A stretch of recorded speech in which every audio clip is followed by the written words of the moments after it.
Welcome to Shri Rajiv Gandhi IAS academy. Friends, இந்த வீடியோவில் March 22ஆம் தேதிக்கான கரண்ட் அஃபேர்ஸ் எல்லாமே பார்க்க போகிறோம். சரி, வாங்க பார்க்கலாம். ஃப்ரெண்ட்ஸ், இந்த வீடியோட நோட்ஸ் எல்லாமே கீழே PDF டிஸ்கிரிப்ஷன் கொடுத்துருக்கோம். அதெல்லாமே கிளிக் பண்ணி டவுன்லோட் பண்ணிச்சிங்க. அப்புறம் நம்ம டெலிகிராம் குரூப் லிங்க்மே கீழே டிஸ்கிரிப்ஷன் கொடுத்துருக்கோம். அதிலேயுமே கிளிக் பண்ணி ஜாயின் பண்ணிங்க. நம்மளுடைய டெலிகிராம் குரூப்பில் டெய்லியுமே கரண்ட் அஃபேர்ஸ் குவிசஸ் நடத்திட்டு வரோம். நீங்களுமே ஜாயின் பண்ணி அட்டன் பண்ணிக்கலாம். ஓகே, சரி வாங்க பார்க்கலாம். ஃபஸ்ட்டு, தற்போது எங்கு கலைஞர் நூலகம் மற்றும் அறிவுசார் மையம் அமைக்க அடிக்கல் நாட்டப்பட்டது? இதற்கான ஆன்சர் திருச்சி. இப்போ பார்த்தீங்க அப்படின்னா திருச்சியில் கலைஞர் லைப்ரரி அண்ட் இன்டலெக்சுவல் சென்டர் அப்படிங்கிறது அமைக்க போகிறாங்க. அதற்கான அடிக்கல் நாட்டியிருக்காங்க. எங்கே அமைக்க போகிறாங்க அப்படின்னா திருச்சியில் TVS டோல்கேட் அப்படிங்கிற பகுதி இருக்குது, அது பக்கத்தில் தான் அமைக்க போகிறாங்க. தரை மற்றும் 7 தளங்களோட இதை அமைக்க போகிறாங்க.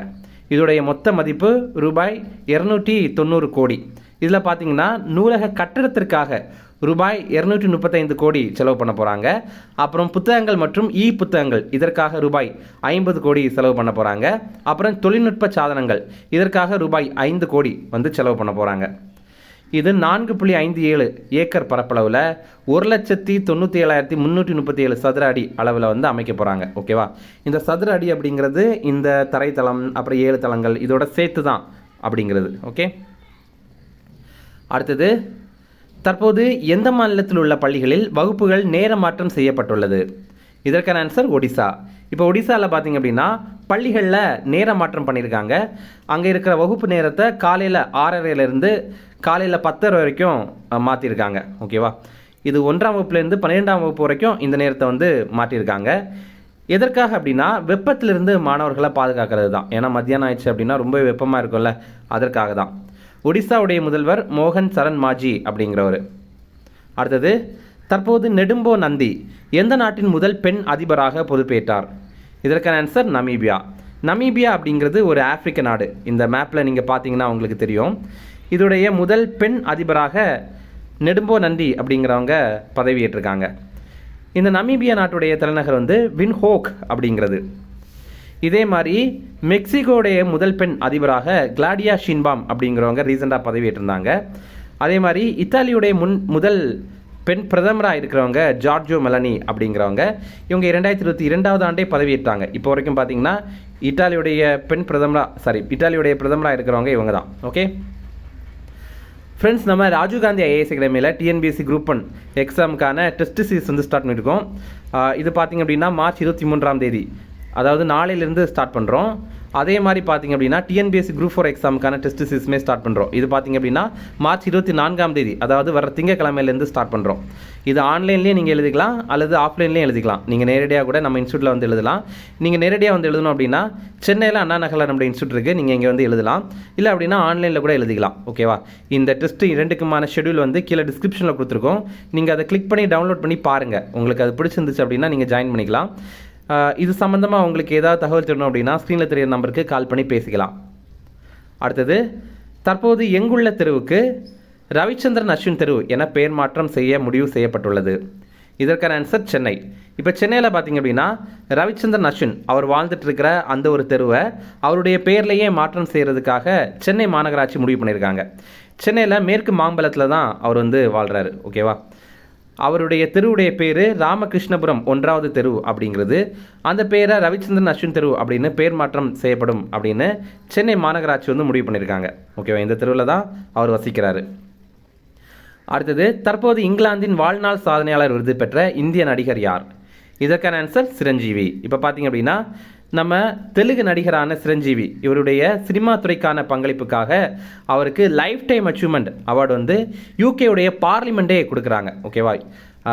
இங்கிலாந்துடைய நாடாளுமன்றம் வழங்குறாங்க. சிரஞ்சீவி இவர் தெலுங்கு திரையுலகத்துடைய மெகா ஸ்டார். 2024ஆவது ஆண்டு இந்தியாவுடைய 2வது மிக உயரிய விருதான பத்ம விபூஷன் விருது கூட பெற்றிருக்காரு. இந்தியாவுடைய முதல் உயரிய விருது எது அப்படின்னா அது பாரத ரத்னா. 2வது மிக உயரிய விருது பத்ம விபூஷன், அதை இவர் பெற்றிருக்காரு. அடுத்தது 2024ஆவது ஆண்டு கின்னஸ் புத்தகத்தில் கூட இவர் இடம் பெற்றிருந்தார். எதற்காக அப்படின்னா அவர் 537 பாடல்களில் 24,000க்கு மேற்பட்ட நடன அசைவுகளை செய்திருக்காரு. அதற்காக தான் இவருக்கு கின்னஸ் உலக சாதனை அந்த கின்னஸ் புத்தகத்தில் இவருடைய பேர் இடம்பெற்றிருக்கு. அடுத்தது, தற்போது எங்கு நடமாடும் பல் மருத்துவமனை தொடங்கப்பட்டது? இதற்கான ஆன்சர் டெல்லி. இப்போ பார்த்தீங்க அப்படின்னா டெல்லியில் 6 இடங்களில் நடமாடும் பல் மருத்துவமனைகளை அறிமுகம் பண்ணியிருக்காங்க. இது எதற்காக அப்படின்னா இலவசமாகவே வாய் சுகாதார பரிசோதனை மற்றும் சிகிச்சை வழங்கணும் அப்படிங்கிறதுக்கு. இப்போ டெல்லியிலலாம் பார்த்திங்க அப்படின்னா பல்வேறு விதமான மக்கள் இருக்காங்க. இப்போ நம்ம பொதுவாகவே நம்ம உடம்புடைய சுகாதாரத்தையே அவ்வளவு பார்க்க மாட்டோம்.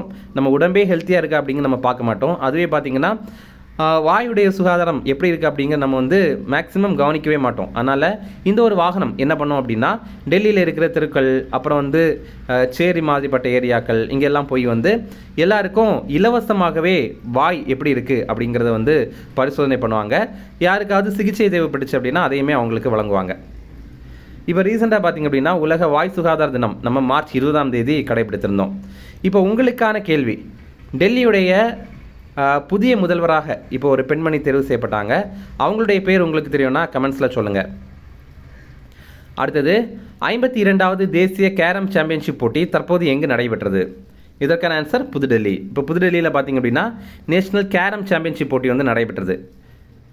இதில் ஆண்கள் அணியில் வெற்றி பெற்றது பிரசாந்த் மோர் அப்படிங்கிறவர். இவர் பார்த்திங்க அப்படின்னா இந்திய ரிசர்வ் வங்கி இதோடைய சார்பாக இவர் வந்து விளையாடியிருக்காரு. இவர் ஏற்கனவே 2016வது ஆண்டு அப்புறம் 2018வது ஆண்டு உலக கேரம் சாம்பியன் பட்டம் என்று வென்றிருக்காரு நம்ம இந்தியாவுக்காக. அதுவே பெண்கள் அணியில் வெற்றி பெற்றது நம்ம தமிழ்நாடு அணியை சேர்ந்த கீர்த்தனா அப்படிங்கிறவங்க. அடுத்தது இந்தியன் டூர் ஸ்குவாஷ் சாம்பியன்ஷிப் போட்டி தற்போது எங்கு நடைபெற்றது?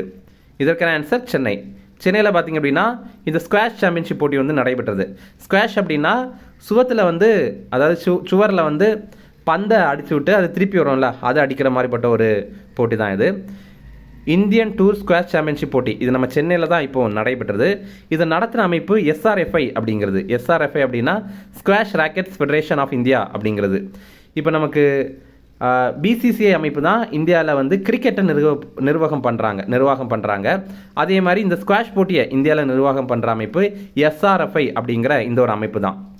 இதில் ஆண்கள் பிரிவில் வெற்றி பெற்றது வீர் சோத்ரானி அப்படிங்கிறவர்.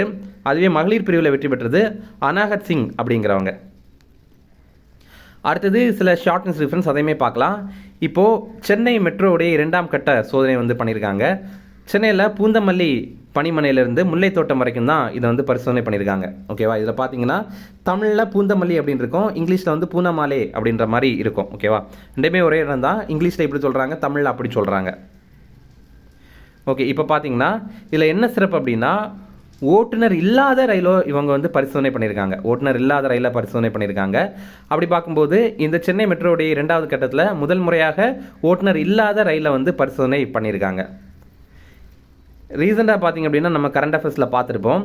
பூந்தமல்லியிலிருந்து போரூர் மெட்ரோ வரைக்கும் இந்த மெட்ரோ ரயில் சேவை வந்து இந்த ஆண்டு டிசம்பர் மாதம் தொடங்கப்படும் அப்படின்னு சொல்லியிருந்தாங்க. அடுத்தது புக்ஸ் அண்ட் ஆதர்ஸ் பார்க்கலாம். மார்ச் ஆஃப் க்ளோரி அப்படிங்கிற ஒரு புத்தகம், இதை வந்து ஆறுமுகம் அப்படிங்கிறவர் எழுதியிருக்காரு. 1975வது ஆண்டு இந்தியா உலக ஹாக்கி கோப்பை போட்டியில் வெற்றி பெற்றிருந்தாங்க. அதை பற்றியது தான் இந்த ஒரு புத்தகம். இப்போது ஹாக்கி இந்தியா அமைப்புடைய தலைவராக இருக்கிறவர் திலீப் திர்கே அப்படிங்கிறவர். அடுத்தது உலக நீர் தினம், இது வந்து மார்ச் 22 இந்த ஆண்டுக்கான கருப்பொருள் பனிப்பாறை பாதுகாப்பு அப்படிங்கிறது. இதில் பாருங்கள், பனிப்பாறை பாதுகாப்புக்காக தனியாக வேறு ஒரு நாள் இருக்குது. ஆனால் இங்கே வந்து உலக நீர் தினம் அன்னைக்கு வந்து அவங்க கருப்பொருளாக இந்த பனிப்பாறை பாதுகாப்பு தான் கொடுத்துருக்காங்க. அதனால் நம்ம வந்து கன்ஃபியூஸ் ஆகக்கூடாது. அடுத்தது இன பாகுபாடு ஒழிப்புக்கான சர்வதேச தினம், இது வந்து மார்ச் 21 அனைத்து வகையான இன பாகுபாடுகளையும் ஒழிக்கிறதுக்கான சர்வதேச மாநாடு 1965வது ஆண்டு டிசம்பர் 21 நடைபெற்றது. இந்த மாநாட்டில் ஐநா சபையுடைய பொதுச்சபை ஒரு தீர்மானம் ஏற்றுக்கொண்டாங்க. என்ன அப்படின்னா நம்ம வந்து இந்த இன பாகுபாடை ஒழிக்கணும் அப்படிங்கிறதுக்கான தீர்மானம் வந்து ஏற்றுக்கொண்டாங்க. நமக்கு இது கூட எக்ஸாமில் கேட்கலாம். அடுத்தது உலக பனிப்பாறைகள் தினம், இது வந்து மார்ச் 21 ஓகேவா? நேற்றைக்கு தான் வேர்ல்டு டே ஆஃப் கிளாஷியர்ஸ். அதுவே சர்வதேச பனிப்பாறைகள் பாதுகாப்பு ஆண்டு அப்படிங்கிறது 2025வது ஆண்டு, இந்த ஆண்டு தான். ஓகேவா? நம்ம ஏற்கனவே பார்த்துருந்தோம் இந்த ஆண்டு குவாண்டம் அறிவியல் மற்றும் தொழில்நுட்ப ஆண்டு அப்படின்ற மாதிரி பார்த்துருந்தோம். ஆனால் ஐநா சபை வந்து அதை மட்டும் இல்லாமல் மொத்தமாக 4 ஆண்டுகளாக இந்த ஆண்டை வந்து கொண்டாடுறாங்க. அது என்னென்ன அப்படின்னு பார்க்கலாம். முதல்ல சர்வதேச கூட்டுறவு ஆண்டு, அது இந்த ஆண்டு தான். அடுத்தது சர்வதேச அமைதி மற்றும் நம்பிக்கை ஆண்டு, அதுவுமே இந்த ஆண்டு தான். அடுத்தது சர்வதேச குவாண்டம் அறிவியல் மற்றும் தொழில்நுட்ப ஆண்டு, அதுவுமே இந்த ஆண்டு. இப்போ பார்த்தீங்கன்னா பனிப்பாறைகள் ஆண்டு, அதுவுமே இந்த ஆண்டா நமக்கு தெரிய வந்திருக்கு. ஓகே, இனி ரிவிஷன் பார்க்கலாம். தற்போது எங்கு கலைஞர் நூலகம் மற்றும் அறிவுசார் மையம் அமைக்க அடிக்கல் நாட்டப்பட்டது? இதற்கான ஆன்சர் திருச்சி. அடுத்தது, தற்போது எந்த மாநிலத்தில் உள்ள பள்ளிகளில் வகுப்புகள் நேர மாற்றம் செய்யப்பட்டுள்ளது? இதற்கான ஆன்சர் ஒடிசா. அடுத்தது, தற்போது நெடும்போ நந்தி எந்த நாட்டின் முதல் பெண் அதிபராக பொறுப்பேற்றார்? இதற்கான ஆன்சர் நமீபியா. அடுத்தது, தற்போது எங்குள்ள தெருவுக்கு ரவிச்சந்திரன் அஸ்வின் தெரு என பெயர் மாற்றம் செய்ய முடிவு செய்யப்பட்டுள்ளது? இதற்கான ஆன்சர் சென்னை. அடுத்தது, தற்போது இங்கிலாந்தின் வாழ்நாள் சாதனையாளர் விருது பெற்ற இந்திய நடிகர் யார்? இதற்கான ஆன்சர் சிரஞ்சீவி. அடுத்தது, தற்போது எங்கு நடமாடும் பல் மருத்துவமனை தொடங்கப்பட்டது? இதற்கான ஆன்சர் டெல்லி. இப்போ டெல்லியுடைய முதல்வர் யார் அப்படிங்கிறது உங்களுக்கு தெரியும்னா கமெண்ட்ஸில் சொல்லுங்கள். அடுத்தது, 52வது தேசிய கேரம் சாம்பியன்ஷிப் போட்டி தற்போது எங்கு நடைபெற்றது? இதற்கான ஆன்சர் புதுடெல்லி. அடுத்தது, இந்தியன் டூர் ஸ்குவாஷ் சாம்பியன்ஷிப் போட்டி தற்போது எங்கு நடைபெற்றது? இதற்கான ஆன்சர் சென்னை. அவ்வளோதான் ஃப்ரெண்ட்ஸ், இந்த வீடியோ பிடிச்சிருந்தா கண்டிப்பாக லைக் பண்ணுங்கள். நம்மளுடைய சேனலுக்கு சப்ஸ்கிரைப் பண்ணி வச்சுங்க. உங்களுடைய நண்பர்களுக்குமே ஷேர் பண்ணுங்கள். கண்டிப்பாக இது அவங்களுக்கும் பயனுள்ளதாக இருக்கும். Okay, thank you.